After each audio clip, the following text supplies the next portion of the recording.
네 번째로 2장 15절 말씀을 사도 바울이 권면을 하고 있습니다. 이것은 목회자인 디모데에게 또 목회자인 우리 시대 모든 하나님의 사람들에게 정말 중요한 말씀이라고 생각합니다. 2장 15절 말씀을 보시면 진리의 말씀을 옳게 분별하여 진리의 말씀인 하나님의 말씀을 옳게 바르게 분별하라. 하나님의 말씀을 전하고 가르치는 주의 종에게 있어서 이것보다 중요한 것이 저는 없다고 봅니다. 주의 종인 우리 목회자가 해야 될 일이 무엇입니까? 목회자는 하나님의 말씀, 이 진리의 말씀을 무엇보다도 옳게 분별해야 합니다. 하나님의 말씀을 아무렇게나 전달하고 가르칠 수가 없는 것입니다. 진리의 말씀, 이 생명의 말씀, 하나님의 영생의 말씀을 옳게 분별하는 지혜가 필요하다는 것입니다. 그래서 바울은 디모데에게 무엇보다 진리의 말씀을 옳게 분별하여 부끄러울 것이 없는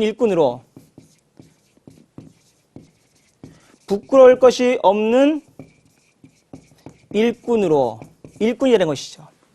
부끄러울 것이 없는 일꾼. 저도 목회자지만 제가 하나님 앞에서 정말 부끄러울 것이 없는 일꾼으로 인정된 자로 드리기를 힘쓰면서 살아가는 것이죠. 아무리 사람 앞에 인정을 받든들 하나님께서 저를 인정하지 않으면 저의 목회의 삶이 얼마나 부끄럽고 창피하겠습니까? 사람의 눈, 사람 앞에서도 중요한 것 같지만 진정으로 중요한 것은 하나님의 앞에서, 삼위일체 하나님 앞에서 부끄러울 것이 없는 일꾼이 되는 것이 무엇보다 중요한 것이죠. 하나님은 당장은 눈앞에서 보이지 않는 것처럼 보여지지만은 삼위일체의 하나님은 우리의 모든 것을 다 아시는 분이십니다. 우리의 마음의 동기까지도 아시고 심판하신다고 성경은 말씀을 하고 있습니다. 보이지 않는 것처럼 보이시지만 하나님은 우리가 있는 그 어디에 모든 곳에 다 살아서 우리의 모든 것을 보시고 우리를 또한 지키시고 인도하시고 보호하시는 분이십니다. 우리 시대의 목회자 역시 부끄러울 것이 없는 일꾼으로 하나님 앞에 드려졌으면 좋겠습니다. 하나님께 진리의 말씀을 옳게 분별하여 부끄러울 것이 없는 일꾼으로 인정된 자로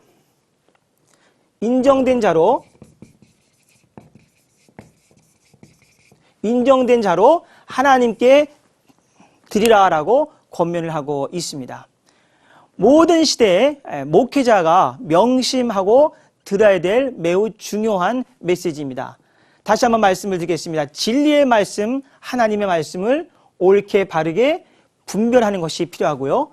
부끄러울 것이 없는 일꾼으로 서야 될 것이고 하나님 앞에 인정된 자로 우리 자신을 하나님 앞에 온전히 드리는 목회자, 그가 진정한 하나님의 종이라는 것을 우리는 귀담아 들어야 할 것입니다.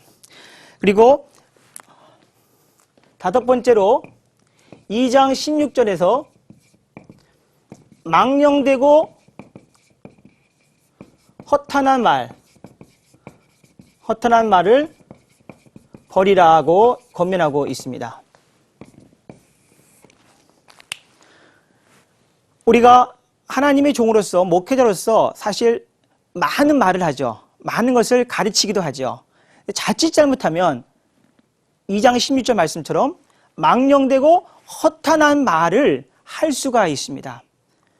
우리가 설교하고 우리가 가르치고 교육하는 내용들이 자칫 잘못하면 하나님의 말씀을 위배하거나 혹은 하나님의 마음에 합당하지 못한 잘못된 말을 할 수가 있다는 것이죠. 어린 디모데가 목회할 그 당시 거짓되고 허탄한 신하들과 잘못된 시대적인 조류들이 그 도시에 있었습니다. 말세적인 징후들이 많이 나타났다는 걸 알 수가 있습니다. 그럼 그 시대 속에서 어린 디모데가 어떻게 하나님의 진리의 말씀을 바르게 전할 수 있겠는가 해서 망령되고 허탄한 말을 버릴 것을 권고하고 있는 것입니다. 오늘 우리 시대에도 하나님의 교회 안에 하나님께서 보시기에 합하지 못한 많은 잘못된 말들이 있을 수가 있습니다.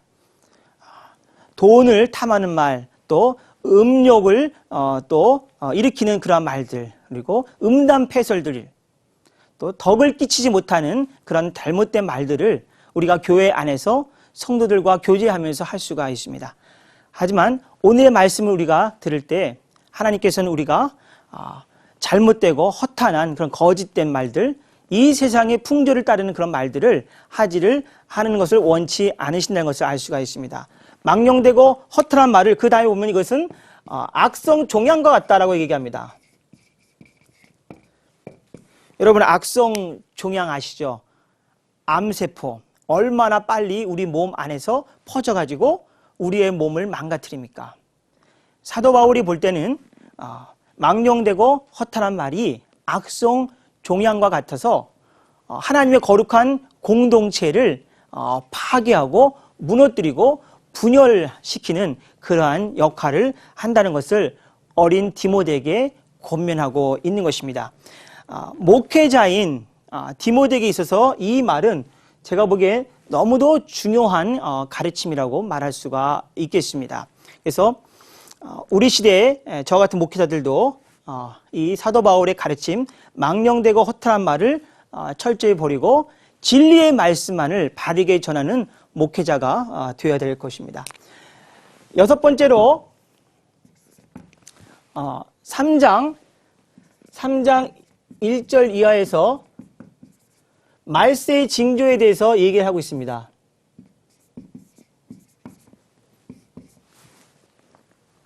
디모데가 목회할 당시에 말세의 징조들이 많이 나타나고 있다는 것을 사도 바울이 이야기를 하고 있습니다.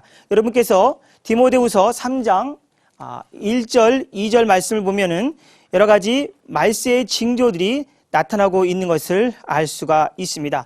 특별히 말세의 징조에서 가장 흔한 징조의 특징을 든다면은 사람들이 자기를 사랑하는 것입니다. 자기 사랑. 하나님께서는 우리에게 말씀하시는 것은 무엇입니까? 하나님을 사랑하고 내 이웃을 내 몸처럼 사랑하라고 우리에게 권면을 해주셨지만은 말세가 되면 많은 사람들이 자기를 사랑하는 것이죠. 다른 사람을 섬기고 사랑하기보다는, 또 하나님을 사랑하기보다는 자기 자신을 사랑한다는 것입니다. 근데 바울이 볼 때 그 1세기 교회와 그 시대에 이런 자기 사랑의 풍조가 흐름이 유행처럼 번졌다는 것입니다. 많은 사람들이 지금 자기를 사랑하고 있다. 두 번째로 돈을 사랑한다는 것입니다. 이것도 말세적인 가장 대표적인 현상 중에 하나입니다. 오늘 우리 시대도 제가 보기에 예외가 아닌 것 같습니다. 1세기 교회뿐만 아니라 오늘 우리 시대에도 많은 사람들이 자기를 사랑하고 돈을 사랑합니다. 오늘 얼마나 사람들이 돈을 좋아합니까? 예수님께서도 말씀하시기를 하나님과 만몬, 즉 재물, 돈을 겸하여 섬길 수 없다라고 분명히 말씀하고 있습니다. 겸하여 섬길 수 없다는 것은 뭐냐면 주인 삼을 수 없다는 것입니다. 오늘 우리의 삶의 진정한 주인은 누구이십니까? 오직 하나님과 우리 주 예수 그리스도밖에 없습니다. 다른 그 어떤 것도 우리의 주인이 될 수가 없습니다. 삼위일체의 하나님만이 우리의 진정한 주인인 것을 알 수가 있습니다. 그 모든 것들은 다 피조물입니다. 하나님께서 지으신 것에 우리가 절할 수 없고 그것을 우리 삶의 주인 삼을 수가 없는 것이죠. 돈을 사랑한다는 것입니다. 디모데전서 6장 10절에서 보면 사도 바울이 돈을 사랑함이 일만 악의 뿌리다라고 말하기도 했죠. 말세 또한 중요한 증세 중에 하나가 뭐냐면 사람들이 다 탐욕적인 것이죠. 그리고 감사하지 않는다는 것입니다. 대표적인 특징이죠. 탐욕적이고 감사하지 않고 또한 무정하고 그리고 하나님을 인정하지 않는 그런 특징이 말세의 징조라는 것을 사도 바울이 이야기를 하고 있습니다. 이것은 우리 시대의 목회자들이 명심해야 될 말씀이라고 볼 수 있습니다. 오늘 우리 시대의 징조도 많은 사람들이 어려운 이웃보다는, 가난한 사람보다는 자기 자신을 더 사랑하고 자기의 삶에 더 많이 관심을 갖고, 그리고 돈을 너무 사랑합니다. 어느덧 돈이 만몬이 되어버렸어요. 만몬 신입니다. 세상 사람뿐만 아니라 오늘날 교회 안에도 돈이 만몬으로 턱하니 들어와 앉아 있습니다.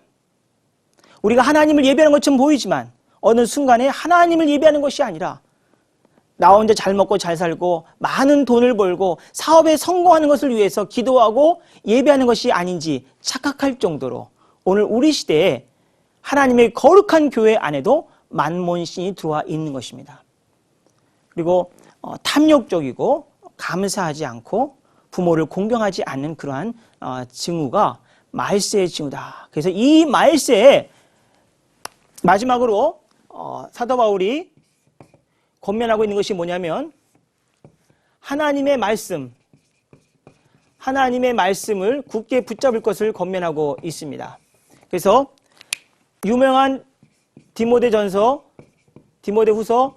3장 15절부터 17절 말씀을 보시면 하나님의 말씀은 교훈과 책망과 바르게 함과 의로 교육하기에 유익하다고 사도 바울이 말씀을 하고 있습니다. 그리고 하나님의 사람으로 온전하게 하고 선한 일을 감당할 수 있는 능력을 부여하는 것이 바로 이 하나님의 말씀이다라는 것을 바울은 분명하게 권면을 하고 있습니다. 바울이 볼 때 그 시대의 징후가 목회하기엔 너무나 어려운 것이죠. 더더군다나 어린 디모데가 감당하기에는 매우 어렵고 쉽지 않다는 것을 바울은 감지했던 것 같습니다. 그래서 이러한 말세의 징후 앞에서 너가 고난받을지라도 그것은 너무도 중요한 것이고 예수 그리스도와 함께 나도 고난을 받았으니 나와 함께 고난을 받고 그리고 하나님의 말씀 앞에 굳게 서고 이 하나님의 진리의 말씀을 굳게 붙잡을 것을 권면을 하고 있는 것입니다. 말씀이 능력입니다. 말씀이 생명입니다. 그리고 예수 그리스도가 하나님의 말씀입니다. 말씀을 굳게 붙잡는다는 것은 진정한 말씀이신 예수 그리스도를 바라보고 예수 그리스도께 집중하고 예수 그리스도를 깊이 묵상하고 생각하면서 목회하고 삶을 살아가는 것입니다. 그러할 때 우리의 모든 목회와 신앙생활을 통해서 살아계신 하나님께서 영광을 받으시게 되는 것이죠. 오직 복음, 오직 믿음, CTS